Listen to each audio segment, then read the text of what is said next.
السلام علیکم دوستوں، کیسے ہو آپ سب؟ میں واپس آ گئی، لیکن ہمارے گھر میں چھوٹا سا ایکسیڈنٹ ہو گیا ہے۔ میری جو آنٹی ہیں وہ گر گئی ہیں اور وہ ابھی ہسپتال میں کہا نہیں جا سکتا کہ ان کو پتہ ہے ابھی ان کی ٹانگ ٹوٹے ہوئے زیادہ عرصہ نہیں ہوا تھا، تقریباً 3-4 مہینے ہوئے تھے۔ وہ واش روم میں جا رہی تھی تو وہاں پہ گر گئی ہیں، تو ابھی ہم پتہ نہیں ہے کہ ان کو کیا ہوا ہے، لیکن اللہ پاک خیر کرے۔ ان کو ٹانگ وغیرہ بچ گئی ہو، کیونکہ ٹانگ ان کی پہلے ہی ٹوٹی ہوئی تھی۔ وہ صبح سے بتا رہی تھی کہ مجھے نا ایسا محسوس ہو رہا ہے کہ میری ٹانگ میں بہت زیادہ درد ہے۔ تو آپ سب بھی پلیز دعا کیجیے گا کہ وہ بالکل ٹھیک ہوں اور اللہ پاک خیر کرے۔ باقی اسی لیے میں لیٹ ہو گئی اور میں وہیں سے آئی ہوں، تو آج میں مزید ریکارڈنگ تو نہیں کر سکتی تھی، لیکن پھر بھی اپنے وعدے کے مطابق میں نے دوسری ریکارڈنگ تو کرنی ہی تھی، تو پھر میں آ گئی دوسری ایپیسوڈ لے کر۔ لیکن یہ ہے کہ میں نے ایپیسوڈ میں نے اس سے اگلی بھی لکھی ہوئی ہے، لیکن ابھی میں مزید شاید ریکارڈنگ نہیں کر سکوں گی، کیونکہ ابھی وہ آنٹی کو لے کر واپس نہیں آئے۔ تو آنٹی مطلب میری چاچی، رشتے میں جو چاچی وہ تو ہم ان کو آنٹی کہتے ہیں۔ وہ مطلب ایک ہی گھر ہے ہمارا، جیسا کہ میں نے آپ کو بتایا تھا، نیچے والے پورشن میں وہ ہیں، اوپر والے پورشن میں ہم ہیں۔ تو بس آپ لوگوں نے دعا کرنی ہے کہ انہیں کچھ بھی نہ ہو، اور باقی اللہ پاک خیر کرنے والا ہے۔ تو اسی لیے مزید میں کوئی ریکارڈنگ وغیرہ تو نہیں کر سکوں گی، کیونکہ ہم نے نیچے ہی سونا ہے آج، کیونکہ میرے بابا بھی گھر پہ نہیں ہیں اور میرے بھائی بھی گھر پہ نہیں ہیں۔ میرے بھائی اصل میں اپنے دوستوں کے ساتھ گئے ہوئے ہیں، تو اس لیے ہمیں نیچے جا کر سونا پڑے گا۔ تو میں صرف ریکارڈنگ کرنے کے لیے اوپر آئی ہوں، تو میں جلدی سے ریکارڈنگ کر کے واپس چلی جاؤں گی۔ تو لیٹس اسٹارٹ۔ مرم کا احسان، قسط نمبر 86، تحریر عریض شاہ۔ وہ جلدی جلدی اپنا کام ختم کر کے گھر واپس آیا تھا۔ ڈبلیو باہر نہیں تھا، اس کا مطلب یہی تھا کہ وہ اب تک اپنے کمرے میں ہے۔ اس کی طرح اس کا ڈبلیو بھی مرم سے بہت محبت کرتا تھا۔ وہ سوچ کر مسکراتے ہوئے اندر کی طرف بڑھا تھا جب اسے گھر میں بالکل خاموشی محسوس ہوئی۔ اس نے ایک نظر کچن کی طرف دیکھا تھا، جہاں پر کوئی بھی نہیں تھا۔ شاید آنٹی مرم کے کمرے میں ہوں گی، سوچ کر اس نے مرم کے کمرے کا دروازہ کھولا تھا، لیکن وہاں اسے صرف ڈبلیو نظر آیا، جو زمین پر سر رکھے سو رہا تھا۔ لیکن اس نے ڈبلیو کو سونے کے لیے تو نہیں چھوڑا تھا، اور ڈبلیو ہرگز اتنا غیر ذمہ دار نہ تھا کہ وہ یہ جانتے ہوئے بھی کہ مرم کو جان کا خطرہ ہے وہ سو جائے۔ اسے یقین تھا کہ کچھ گڑبڑ ہوئی ہے۔ وہ تیزی سے ڈبلیو کے پاس آیا اور اسے جلدی سے ہلانے لگا۔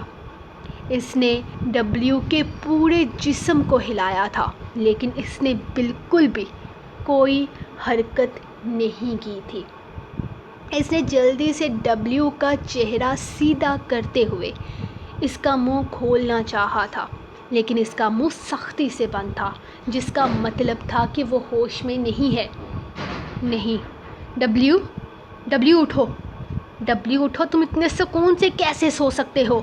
مرم کہاں ہے ڈبلیو؟ وہ اس کا چہرہ پکڑے اسے مسلسل جگانے کی کوشش کر رہا تھا، لیکن ڈبلیو تو جیسے ہوش و حواس سے ہی بیگانہ تھا۔ اسے کسی چیز کا ہوش نہیں تھا۔ اس کا چہرہ چھوڑتے ہی اس کا چہرہ زمین پر لگا تھا۔ اس نے ایک بار پھر سے کوشش کی تھی، لیکن اس کی یہ کوشش بھی ناکام ہو گئی، جبکہ اس کی تیز آواز سنتے ہوئے گھر کے اندر داخل ہوتے رسل اور رفیل نے ایک دوسرے کی طرف دیکھا تھا اور پھر بھاگتے ہوئے اس کے کمرے کی طرف آئے تھے۔ قائزان کو پریشانی سے ڈبلیو کو دیکھتے پا کر وہ سمجھ گئے تھے کہ کچھ نہ کچھ گڑبڑ ضرور ہوئی ہے۔ رفیل، ڈبلیو کو ٹھیک کرو، ابھی کہ ابھی پوچھو اس سے کہ مرم کہاں ہے، وہ غصے سے رسل سے بولا تھا، جبکہ رفیل خود ڈبلیو کو اس حالت میں دیکھ کر پریشان ہو گیا تھا۔ اگر ڈبلیو کی یہ حالت ہوتی تو مطلب صاف تھا کہ مرم سیف ہرگز نہیں تھی۔ کائزان ریلیکس ہو جاؤ، یہاں بیٹھو، ہم ابھی ٹھیک کرتے ہیں اسے۔ رفیل تو کھڑا کیا ہے، دیکھ ڈبلیو کو کیا ہوا ہے۔ وہ پریشانی سے اسے ڈبلیو کی طرف دھکا دے رہا تھا۔ ڈبلیو کی حالت ٹھیک نہیں تھی، یقیناً کچھ نہ کچھ تو غلط ہوا تھا یہاں پر۔ ڈبلیو کو کچھ نہیں ہونا چاہیے۔ رسل جو کائزان کو ایک طرف کر رہا تھا، رفیل کو کہہ رہا تھا کہ وہ ڈبلیو کو ٹھیک کرے گا، خود وہ بھی پریشانی سے اس کے پاس بیٹھ کر اسے چیک کرنے لگا۔ اسے نشہ آور گولیاں دی گئی ہیں، شاید کسی چیز میں ملا کر اسے بے ہوش کیا گیا ہے۔ یہ بے ہوش ہے، اسے کوئی بہت اسٹرانگ قسم کی دوائی دی گئی ہے جس کی وجہ سے اس کی حالت اتنی زیادہ خراب ہو گئی ہے۔ لیکن یہ سب کچھ کیا کس نے؟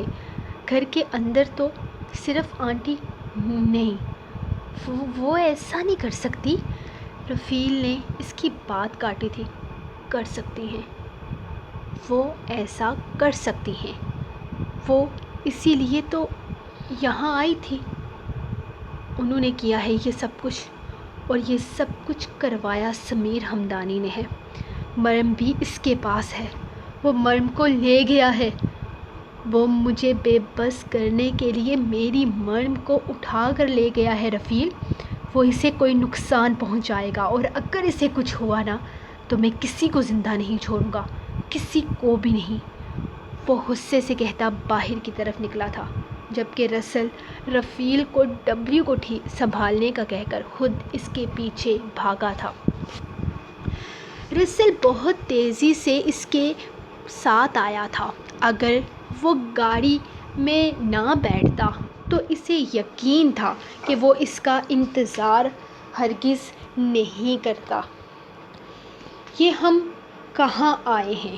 اس کے اچانک گاڑی روک کر باہر نکلنے پر رسل بھی تیزی سے گاڑی سے باہر نکلتا اس کے پیچھے بھاگتے ہوئے پوچھ رہا تھا، وہی جہاں پہنچنا سب سے زیادہ ضروری تھا۔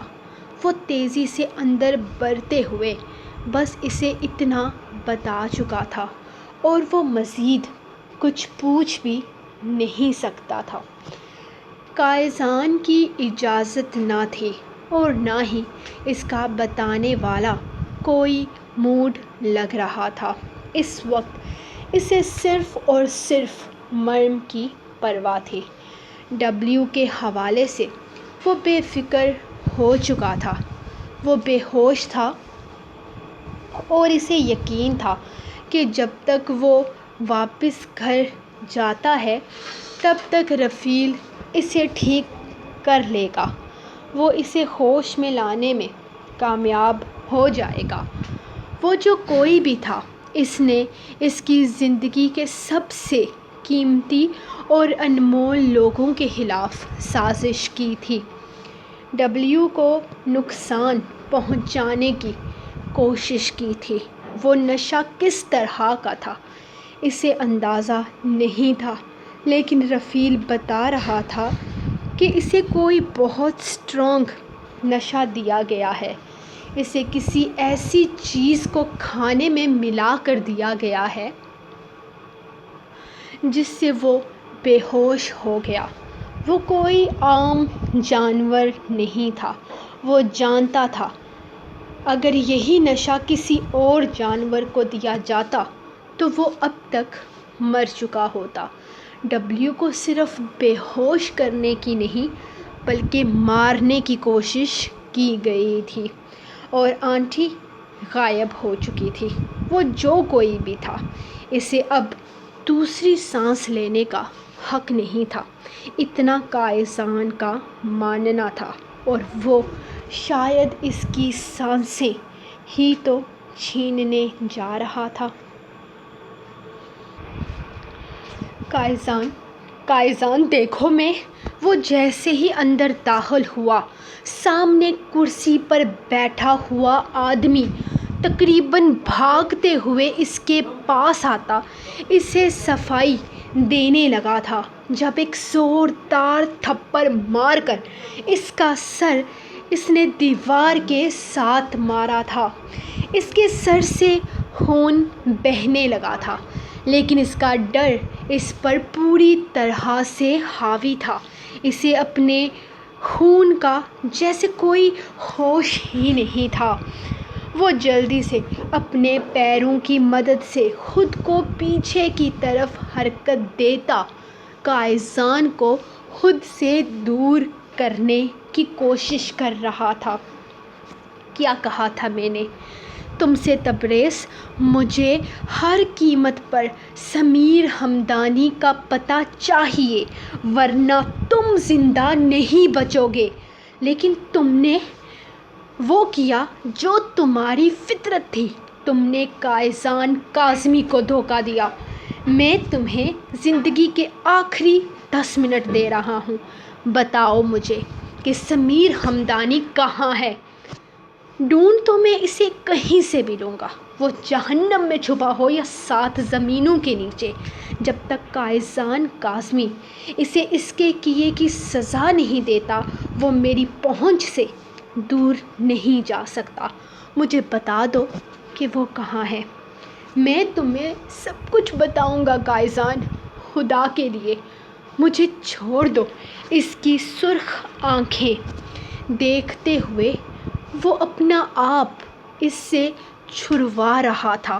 قائزان کا ہاتھ اس کی گردن پر تھا، جبکہ دوسرے ہاتھ سے وہ اس کے بالوں کو پیچھے کی طرف کھینچے اس کی ہر طرح کی حرکت کو بند کیے ہوئے تھا۔ اس کے ہاتھ میں موجود وہ مرد مسلسل کانپ رہا تھا۔ شاید وہ جانتا تھا اس کی موت اس کے کتنے قریب ہے۔ کھڑی ہے سمیر ہمدانی، وہ اس کے منہ پر دہارا تھا۔ انداز ایسا تھا کہ ابھی اسے چیر پھاڑ کر رکھ دے گا۔ یوگانڈا، سمیر ہمدانی اس وقت یوگانڈا میں ہے۔ ہاں قائزان، میں نے اس کی ساری انفارمیشن لے لی تھی۔ وہ اس وقت یوگانڈا میں ہے اور وہیں پر اپنا سارا کاروبار بھی کر رہا ہے۔ وہاں رہتے ہوئے بھی اس نے اپنا ڈرگس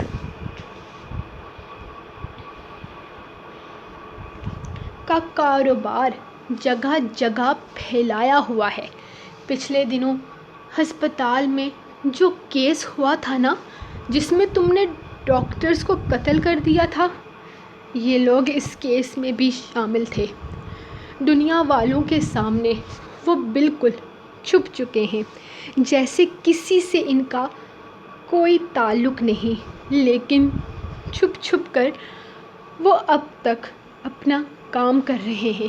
اس وقت وہ لوگ یوگانڈا میں ہیں، خاص کر سمیر ہمدانی، کیونکہ وہ جانتا ہے کہ اسے صرف یوگانڈا کے لوگ ہی بچا سکتے ہیں۔ سمیر ہمدانی یہاں آیا ہی نہیں۔ پچھلے کچھ دنوں سے اس کے آدمی کچھ لوگوں کی نظر میں آئے تھے، لیکن انفارمیشن کے مطابق وہ یہاں پر کسی کو اغوا کرنے آئے تھے۔ اب میں مزید اس بارے میں کچھ نہیں جانتا۔ تقریباً 2 ہفتوں سے اس کے آدمیوں کو جگہ جگہ دیکھا گیا ہے، لیکن ان سب کا باس یعنی کہ ڈی گینگ کا لیڈر یہی تھا۔ بس سمیر ہمدانی اس وقت یوگانڈا میں ہی ہے۔ وہ اپنی جگہ چھوڑنے کے لیے تیار نہیں ہے، کیونکہ اسے پتہ ہے کہ اگر وہ زندہ بچ پایا تو صرف اور صرف یوگانڈا میں موجود لوگوں کی وجہ سے ہی بچ پائے گا۔ اور تم تو جانتے ہو اس دنیا میں گینگسٹرز کا سب سے بڑا علاقہ یوگانڈا ہی ہے، جہاں پر چھوٹے سے چھوٹا سے لے کر بڑے سے بڑا گناہ کرنے والا گینگسٹر موجود ہے۔ وہ اسے انفارمیشن دے رہا تھا، جبکہ سب کچھ جاننے کے بعد اس نے بس ایک نظر اسے دیکھا تھا۔ تمہارے 10 منٹ مکمل ہوئے، اس نے کہتے ہوئے اسے زمین کی طرف دھکا دیتے ہوئے اپنی پستول کو لوڈ کیا تھا۔ وہ چیخ رہا تھا، چلا رہا تھا، لیکن اس کی ایک بھی سنے بغیر وہ گولی چلا چکا تھا۔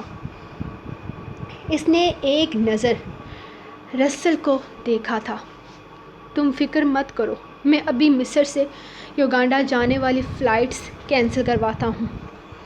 وہ مرم کو ہم سے دور نہیں لے کر جا پائے گا، وہ کہتے ہوئے تیزی سے باہر نکلا تھا، جبکہ قائزان اس کی جیب سے فون نکالتے ہوئے چیک کرنے لگا۔ ہم اتنا ارجنٹ کہاں جا رہے ہیں قائزان؟